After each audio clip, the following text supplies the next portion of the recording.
Medicine.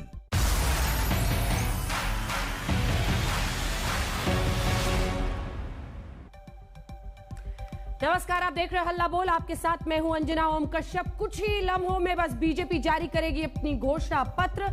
इस वक्त गृह मंत्री अमित शाह वहां पर मौजूद हैं, वही घोषणा पत्र जारी करेंगे। आइए आपको सीधे लिए चलते हैं। दिलीप घोष बोल रहे हैं। वरिष्ठ सांसदদের মধ্যে সম্মানীয় এখন প্রাক্তন সারণী স্বপনদা আর আমাদের বরিষ্ঠ প্রাক্তন সাংসদ দিনেশ জি, আমাদের বরিষ্ঠ নেতা মাননীয় মুকুলদা, অন্যান্য সাংসদদের মধ্যে निशित प्रामाणिक, रॉकेट चैटर्जी, हमारे जरा सहयोगी बीजेपी अध्यक्ष बंगाल के इस वक्त वहां पर मंच पर मौजूद सभी लोगों का स्वागत करते हुए, लेकिन कुछ ही देर में घोषणा पत्र जारी करने वाली है भारतीय जनता पार्टी।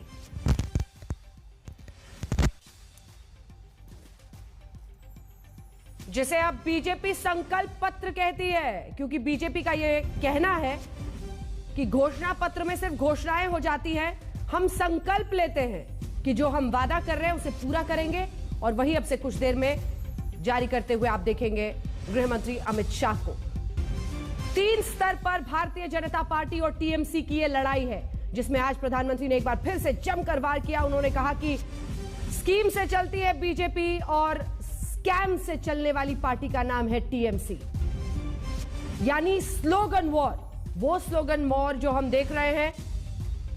आइए आपको सीधे लिए चलते हैं। अनुपम मिश्रा हमारे सहयोगी इस वक्त हमारे साथ जुड़ रहे हैं। कुछ ही देर में अनुपम, घोषणा पत्र जारी। 3 स्तर पर यह पूरी लड़ाई हो रही है। एक तो हिंसा की वो जंग जो हम लगातार देख रहे थे, स्लोगन वॉर, और अब वो घोषणा पत्र जिसे बीजेपी संकल्प पत्र कहती है। अनुपम जी बिल्कुल, संकल्प पत्र अभी थोड़ी देर में ही अमित शाह पढ़ना शुरू करेंगे, बताना शुरू करेंगे क्या क्या मुख्य बातें हैं। लेकिन इनमें जो मुख्य बातें रहने वाली हैं उनमें काफी कुछ ममता बनर्जी का जो हमने देखा संकल्प पत्र टीएमसी का, उसमें काफी कुछ जोर दिया गया है।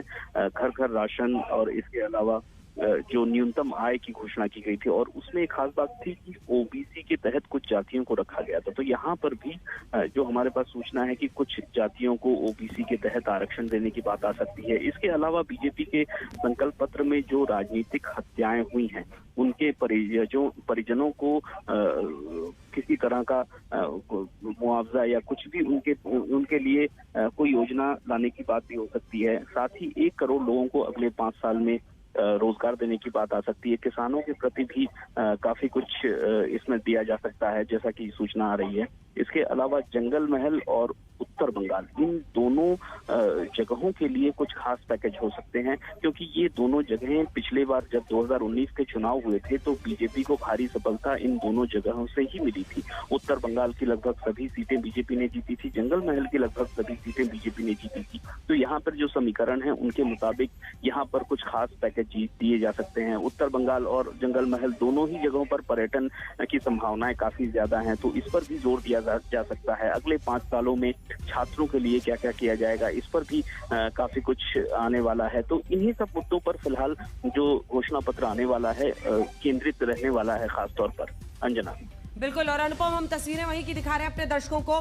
कुल मिलाकर उत्तर बंगाल और जंगल महल में जिस तरह की सफलता भारतीय जनता पार्टी को मिली है, उसके मद्देनजर घोषणाएं ऐसी हो सकती हैं जो इन इलाकों को फिर से टारगेट करे। रोजगार से लेकर किसानों के मुद्दे पर बहुत कुछ संकल्प पत्र के जरिए बीजेपी वादा कर सकती है, और इसे जारी करेंगे खुद अमित शाह। याद करिए, पिछले लगभग 2 से 3 वर्षों से जिस तरह की उनकी सक्रियता पश्चिम बंगाल में रही है, और जो उन्होंने हमेशा कहा है कि बीजेपी का सपना बंगाल और केरल तक पहुंचे बिना नहीं पूरा होगा। पूरी ताकत झोंकती हुई भारतीय जनता पार्टी। दिलीप घोष, मंच पर जो तमाम नेता मौजूद हैं इस वक्त, अनुपम, अगर एक बार उनको हम डालें, क्योंकि अब तो पलायन का, जिसे कहा जाता है कि मास पलायन, मास माइग्रेशन जो टीएमसी में से हुआ है, कई ऐसे नेता दिख रहे हैं वहां पर मंच पर। अनुपम बिल्कुल अंजना, मुकुल रॉय हमें सबसे आगे दिख रहे हैं सामने। इसके अलावा निशीथ प्रामाणिक हैं, दिनेश त्रिवेदी भी यहाँ पहुंचे हुए हैं। तो तीन बड़े नेता जो इस वक्त बीजेपी में आए हैं टीएमसी छोड़कर। अर्जुन सिंह भी यहाँ आए हुए थे, हालांकि मंच पर नहीं है, लेकिन थोड़ी देर पहले तक अर्जुन सिंह भी यहाँ मौजूद थे।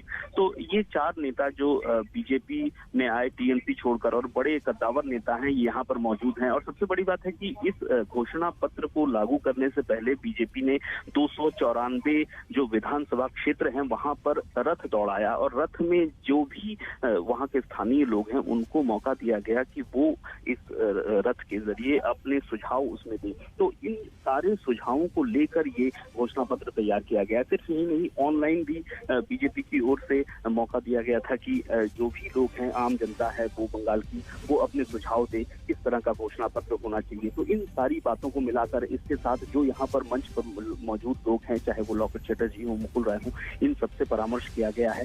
और जो स्थानीय स्तर के नेता हैं उनसे भी परामर्श करके इस वक्त